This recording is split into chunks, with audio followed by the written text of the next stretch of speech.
Hello friends, welcome to Pankhuri psychology classes. आज हम शुरू करने जा रहे हैं साइकोलॉजी सीरीज के विकासात्मक मनोविज्ञान का दूसरा यूनिट। यदि आपको अच्छा लगे तो लाइक और सब्सक्राइब करें और अपने दोस्तों एवं सहपाठियों के साथ शेयर करें। तो चलिए शुरू करते हैं आज की क्लास। विकासात्मक मनोविज्ञान का दूसरा यूनिट जो मानव विकास की अवस्था से रिलेटेड है। इसके अंतर्गत मेन जो होती हैं वो चार मुख्य अवस्थाएं होती हैं। पहला शिशुअवस्था जो जन्म से लेकर 5 वर्ष की आयु तक रहता है और 6 वर्ष से प्रारंभ तक चलती रहती है। और बाल्यावस्था वह 6 वर्ष से प्रारंभ होकर 12 वर्ष तक चलती है। इस अवस्था को दो भागों में बांटा गया है, पूर्व बाल्यावस्था, उत्तर बाल्यावस्था। पूर्व बाल्यावस्था में 5 से 8 वर्ष तक, उत्तर बाल्यावस्था 9 से 12 वर्ष तक चलती है। फिर आता है किशोरावस्था जो 13 वर्ष से प्रारंभ होकर 18 वर्ष तक चलती है। इसको भी दो भागों में बांटा गया है, पूर्व किशोरावस्था, उत्तर किशोरावस्था। पूर्व किशोरावस्था जो होती है 13 से 16 वर्ष तक की आयु का, और उत्तर किशोरावस्था 17 से 18 वर्ष तक की आयु के रहते हैं। फिर चौथा आता है प्रौढ़ावस्था, 18 वर्ष से प्रारंभ होकर 40 वर्ष तक चलती है। ठीक है, इसके पहले हम लोग इसको शुरू करने से पहले हम थोड़ा सा उसमें पीछे जाते हैं, मतलब शिशुअवस्था के पीछे जो गर्भधान के समय जो विकास होता है, बालक का जो विकास होता है, जीवन का प्रारंभ जो होता है, बालक का जीवन का प्रारंभ जो होता है वह गर्भाधान के समय में ही हो जाता है। ठीक है, जब गर्भ के समय में रहता है बच्चा, उस समय ही बच्चे का विकास हो जाता है। उस अवस्था में क्या होता है, जो उस अवस्था में मेन जो होते हैं 3 अवस्थाएं रहती हैं। मेन 3 अवस्थाएं रहती हैं, मतलब गर्भाधान के समय में। पहला टिम्बावस्था, दूसरा भ्रूणावस्था और तीसरा गर्भस्थ शिशु की अवस्था। टिम्बावस्था जो होती है मतलब बीजावस्था, इसको बीजावस्था भी कहते हैं। यह गर्भाधान से लेकर मतलब 0 से लेकर जब बच्चा मतलब पहले दिन बच्चा जब पेट में आता है उस समय से लेकर 2 सप्ताह के अंत तक रहती है यह अवस्था। 2 सप्ताह की इस अवधि में क्या होता है, निक्षिप्त टिम्ब आकार में लगभग एक जैसा रहता है, क्योंकि उसे बाहर से बहुत ही कम पोषण मिलता है और गर्भाशय में पहुंचने तक उसका आकार लगभग पिन के सिर के बराबर होता है। हालांकि उसमें थोड़ा सा अंतर इस बात का के कारण आ जाता है कि गर्भनाल में वह कितने समय तक रह रहा है। ठीक है, टिम्ब के केंद्र में प्राप्त होने वाला पोषण उसे जीवित रखता है, मतलब जो भी केंद्र से प्राप्त उसको पोषण मिलता है उसी के आधार पर वह जीवित रहता है।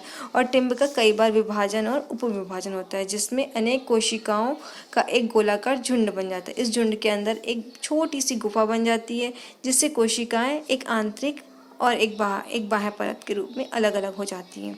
इसी के आधार पर उनको पोषण मिलता है। ठीक है, फिर आता है भ्रूणावस्था। दूसरा क्या होता है, भ्रूणावस्था, दूसरी अवस्था।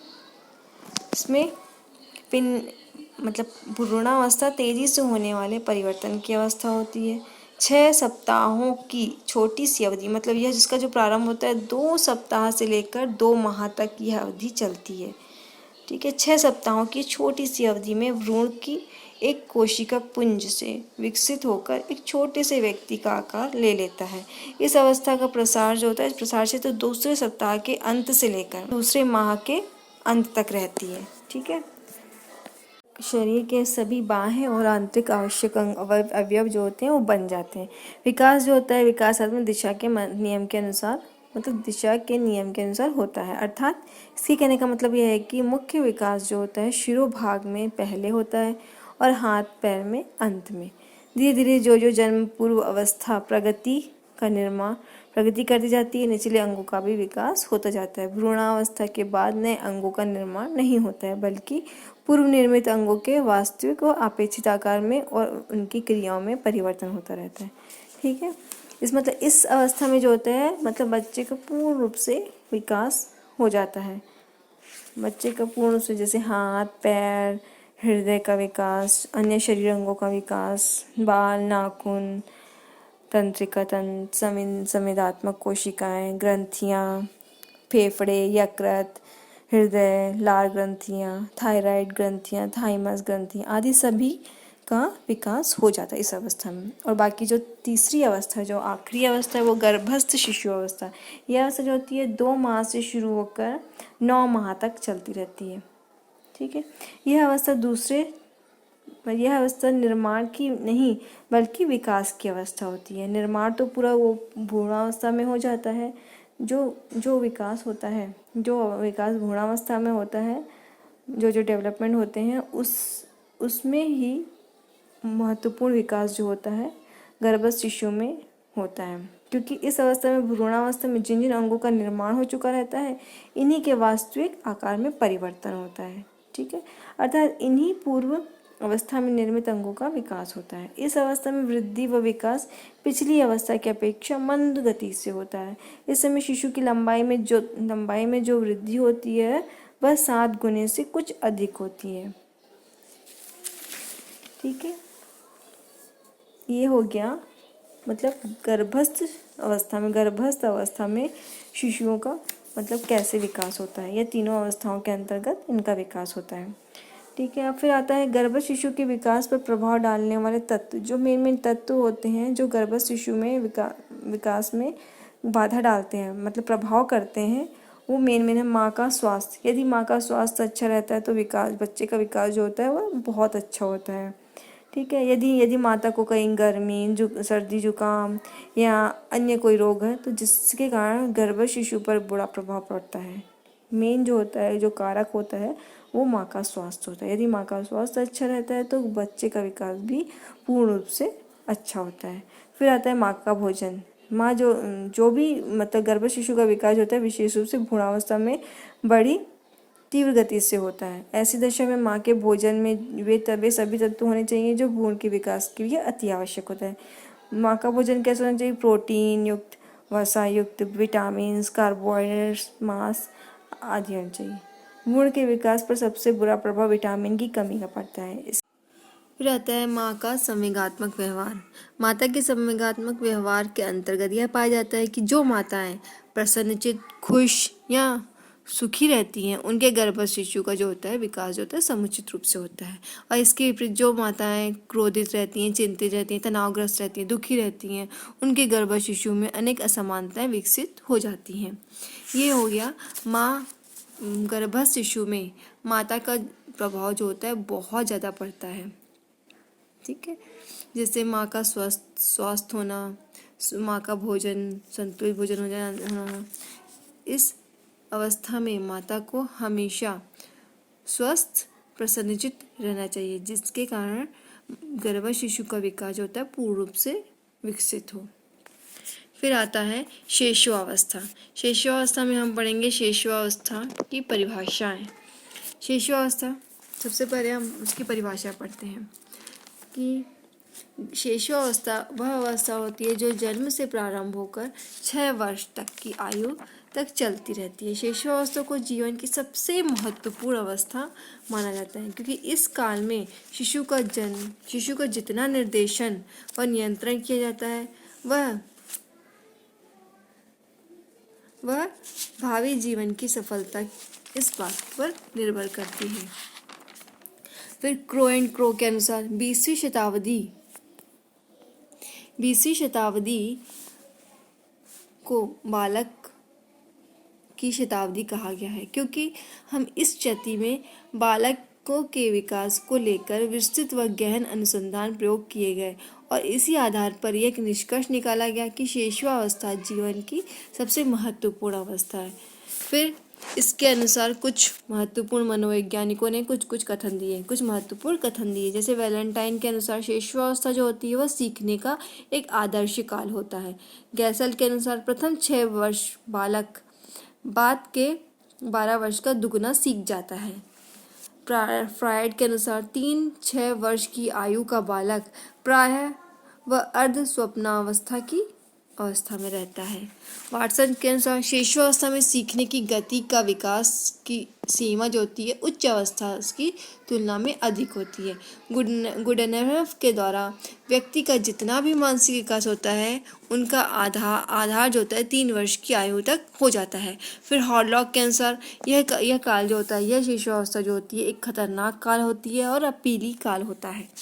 ठीक है, फिर जीसी मूलर के अनुसार शेषवावस्था जो होते हैं मूलतः समायोजन की अवस्था होती है। फिर आता है शेषवावस्था के उपनाम। इनको हम दूसरे अन्य किस नामों से जानते हैं? जन्मजात अवस्था, यह जन्म से ही चलती है। ठीक है। अतार्किक चिंतन की अवस्था, यह अवस्था जो होती है अतार्किक चिंतन की अवस्था होती है, मतलब चिंतन का तर्कण का बिल्कुल भी अभाव होता है। जीवन का यह महत्वपूर्ण कार्य होता है। महत्वपूर्ण काल कैसे होता है, जैसे भविष्य में बच्चा क्या बनेगा, इस अवस्था में हम विचार करते हैं। खिलौनों की आयु, इस अवस्था में बच्चा केवल खिलौनों के साथ खेलता है, तो इस कारण इस अवस्था को खिलौनों की आयु कहा जाता है। अनुकरण द्वारा सीखने की अवस्था, मतलब दूसरों को देखकर खुद को सीखना, मतलब खुद कुछ करना, कुछ सीखना, यह अनुकरण की अवस्था होती है। भावी जीवन की आधारशिला, यह अगले भविष्य में क्या बनेगा उसकी मेन आधारशिला होती है यह अवस्था। संस्कारों के निर्माण की अवस्था, मतलब इस अवस्था में संस्कारों का निर्माण होता है। इस अवस्था में संस्कारों का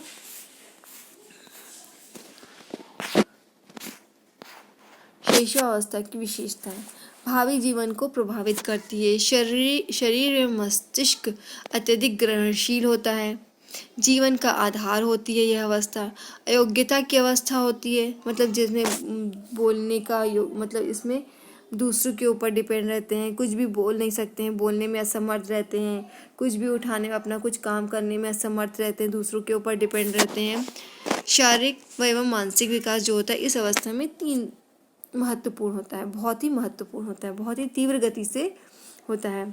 शारीरिक व मानसिक विकास जो होता है बहुत ही तीव्र गति से होता है, मतलब इसमें शारीरिक विकास क्या होता है, मतलब 90% तक शारीरिक विकास इसमें हो जाता है, और मानसिक विकास जो होता है वो केवल 50% तक इस अवस्था में हो जाता है। सीखने की दृष्टि से भी यह अवस्था जो होती है बहुत ही महत्वपूर्ण होती है। जिज्ञासा की प्रबलता होती है, मतलब इसमें जिज्ञासा, कुछ भी इच्छा करने की, किसी दूसरे से मतलब कुछ भी क्वेश्चन पूछने की, इस अवस्था की, मतलब कुछ भी नया सीखने की इस अवस्था में प्रबल इच्छा होती है। शिशुओं में शब्दों, वाक्यों व क्रियाओं को दोहराने की प्रकृति होती है।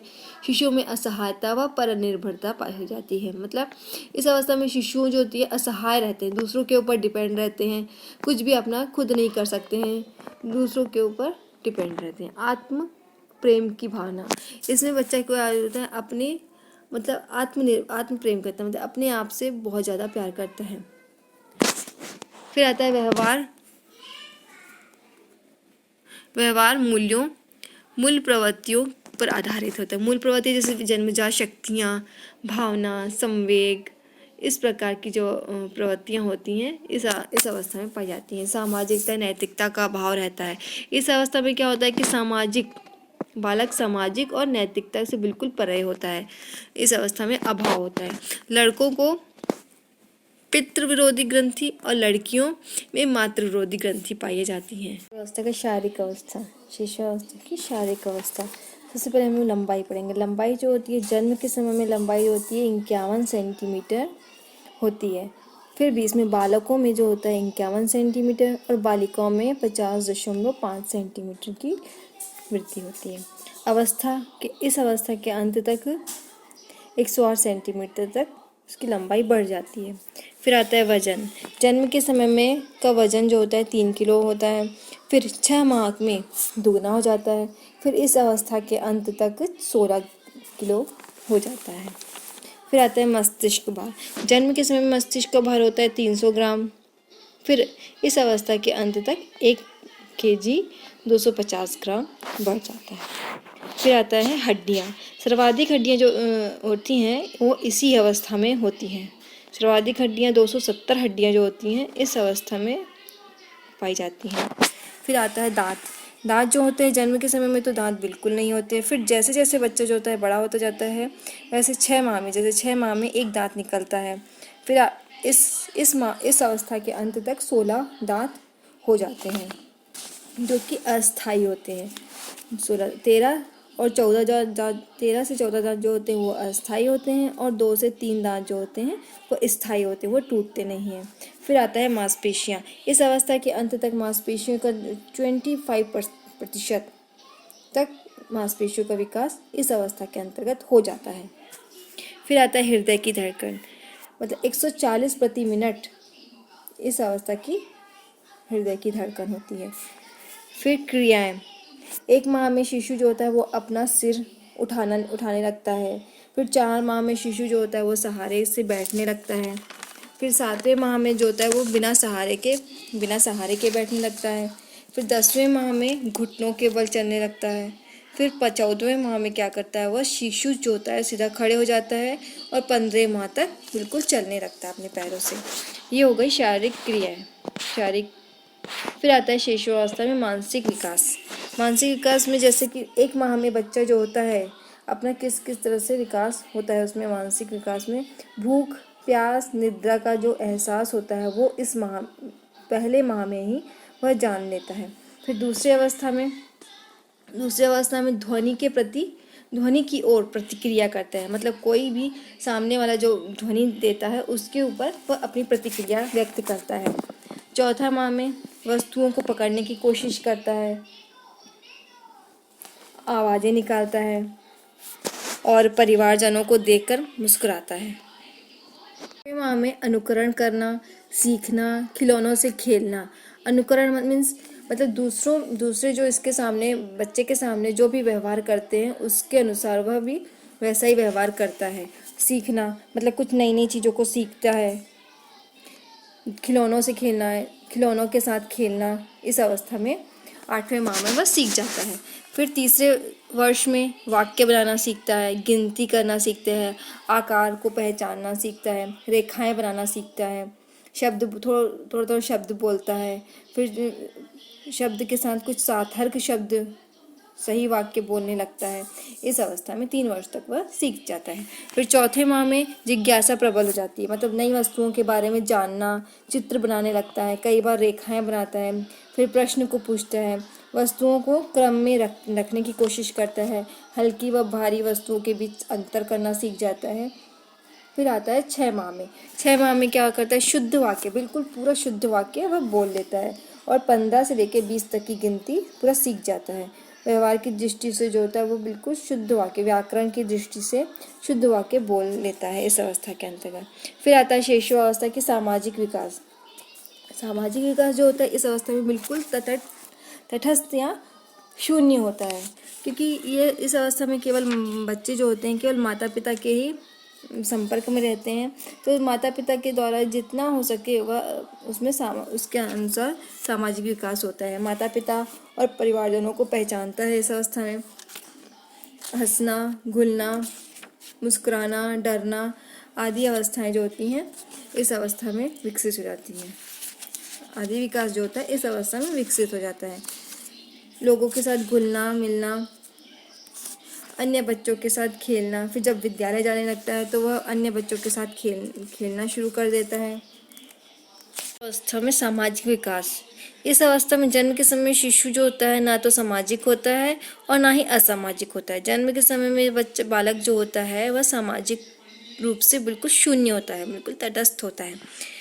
फिर भी माता पिता या परिवारजनों के साथ मिलकर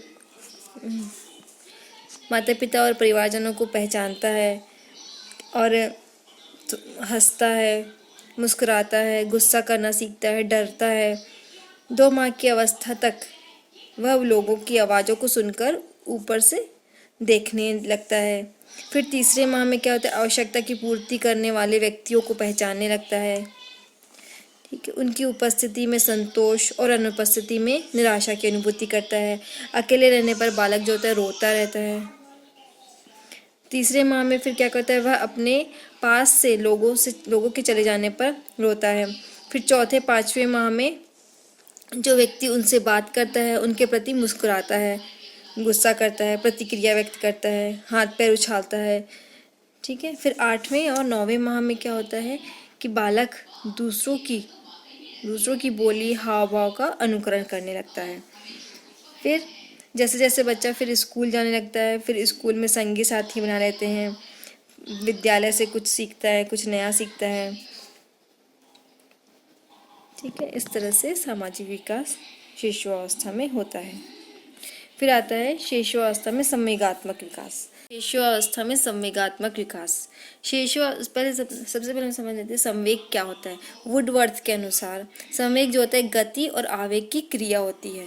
संवेग जो होते हैं वो सार्वभौमिक होते हैं और जन्मजात होते हैं। संवेग उत्पन्न होने पर व्यवहार में भी परिवर्तन आता है। ठीक है। यह परिवर्तन जो होता है आंतरिक और बाह्य दोनों में हो सकता है। और शेषावस्था में क्या होता है, उत्तेजना नामक संवेग जो होता है बहुत ज़्यादा होता है। जेबी वाटसन के अनुसार जन्म के समय में जो होता है तीन प्रमुख संवेग होते हैं, क्रोध, भय और प्रेम। शिशु का व्यवहार जो होता है संवेगों की अभिव्यक्ति करता है। जन्म के समय में संवेग जो होते हैं वो बहुत ज़्यादा तीव्र होते, उत्तेजित होते हैं और नकारात्मक होते हैं। लेकिन जैसे जैसे आयु बढ़ती जाती है ये संवेग जो होते हैं वो सकारात्मक में परिवर्तित हो जाते हैं। तो सबसे पहले हम लोग पढ़ेंगे क्रोध। क्रोध जो होता है क्रोध सामान्यतः सर्वाधिक रहता है इस अवस्था में, क्योंकि बालक के पर्यावरण में क्रोध उत्पन्न करने वाले उद्दीपन होते हैं और बालक शीघ्र यह जान लेता है कि दूसरों का ध्यान और अपनी इच्छाओं की पूर्ति के लिए क्रोधित होना एक तरह का आसान तरीका होता है। ठीक है, मतलब इसमें बच्चों को अपनी इच्छा की पूर्ति करने के लिए उसको क्रोधित होना एक आसान तरीका लगता है उसको। बड़े बालकों के क्रोध की अनुक्रिया में जितनी भिन्नताएं होती हैं उतनी बच्चे की अनुक्रियाओं में नहीं होती हैं। केंद्र में शक्ति का प्रवाह किसी उपयोगी लक्ष्य की दिशा में नहीं होता है। और जो बाल्यावस्था में जो होती हैं इच्छाओं के अधिक विफल होने पर आक्रामक, मतलब जो इच्छाओं की पूर्ति अगर नहीं होती है बाल्यावस्था में तो आक्रामक अनुक्रिया बढ़ती है, जो कि ऐसे लोगों के प्रति भी हो सकती है जो बालक की इच्छा की पूर्ति में बाधक न भी हों। बच्चों में क्रोध उत्पन्न होने के विभिन्न कारण होते हैं, जिस प्रकार खिलौने से न खेलने देना, रोने पर गोदी न उठाना, उनके कार्यों में बाधा डालना इत्यादि जो होते हैं वो शेषावस्था में क्रोध उत्पन्न करने का कारण होता है। फिर आता है जिज्ञासा। जीवन के प्रथम 2 या 3 माह तक जब तक कि आँखों का समन्वय भली भांति विकसित नहीं हो जाता, केवल बालक की ओर आने वाले तीव्र उद्दीपन ही उनके ध्यान को आकर्षित करते हैं। छोटे बच्चों की में जिज्ञासा जो होती है वो जिज्ञासा व्यक्त करने की अभिव्यक्ति जो होती है चेहरे की पेशियों के तनाव, मुंह के खुलने और जीवा के बाहर निकालने के द्वारा प्रकट होती है। प्रथम वर्ष के मध्य तक बालक जो होता है वो जिज्ञासा जागृत करने के लिए वस्तुओं की ओर झुकने लगता है और उसे पकड़ने की कोशिश करता है। मतलब जिस चीज़ की उसको आवश्यकता होती है वो उसके प्रति झुकने लगता है और उसको पकड़ने लगता है। तीसरा आता है भय। सामान्यतः इस आयु में सबसे अधिक भय जिससे होता है वह है अंधेरा कमरा, ऊंची जगह, अपरिचित वस्तुओं या वस्तुओं को देखना, अधिक तीव्रता वाली आवाज़ें, ये सब जो होते हैं वह बच्चों में भय उत्पन्न करता है। भय उद्दीपनों की मूलभूत विशेषता यह है कि इसमें नयापन या अपरिचितता होती है। ठीक है, फिर आता है स्नेह। स्नेहपूर्ण व्यवहार जिस व्यक्ति से होता है उसकी ओर जाने में वह स्नेह प्रकट करता है। जैसे माँ को देखकर वह तुरंत स्नेह प्रकट करता है, वह उसके पास जाने की कोशिश करता है। या परिचित व्यक्तियों जो घर के सदस्य होते हैं या परिचित व्यक्तियों के पास वह जाता है और उनके प्रति स्नेह का व्यवहार करता है। बालक व्यक्ति के चेहरे को ध्यान से देखता है, बाहों को फैलाता है, हिलाता है और मुस्कुराता है जैसे परिचित व्यक्तियों को। ठीक है, फिर अपने शरीर को ऊपर उठाने की कोशिश करता है। इस तरह से वह अपना स्नेह प्रकट करता है। फिर आता है हर्ष। सामान्यतः इस आयु में सबसे अधिक हर्ष जो होता है वह अपने परिचित व्यक्तियों को, अपनी माता को देखकर हर्ष व्यक्त करता है, हंसने लगता है। मतलब जीवन के दूसरे या तीसरे माह तक सामाजिक परिस्थितियों में भी मुस्कुराना व हंसना वो शुरू कर जाता है। मतलब दूसरे तीसरे माह में अपनी माता को देखकर खुश होना, अपने परिचित व्यक्तियों को देखकर खुश होता है। बालक जब थोड़ा सा स्कूल जाने लगता है, 3 से 4 वर्ष की आयु में जब स्कूल जाने लगता है तब वह नई नई चीज़ों को देखकर, खिलौने देखकर, खिलौनों के साथ खेलना आदि के साथ वह हर्ष मुस्कुराने या हंसने में प्रकट होता है। यदि आपको यह वीडियो अच्छा लगे तो प्लीज़ लाइक एंड सब्सक्राइब करिए। Thanks for watching.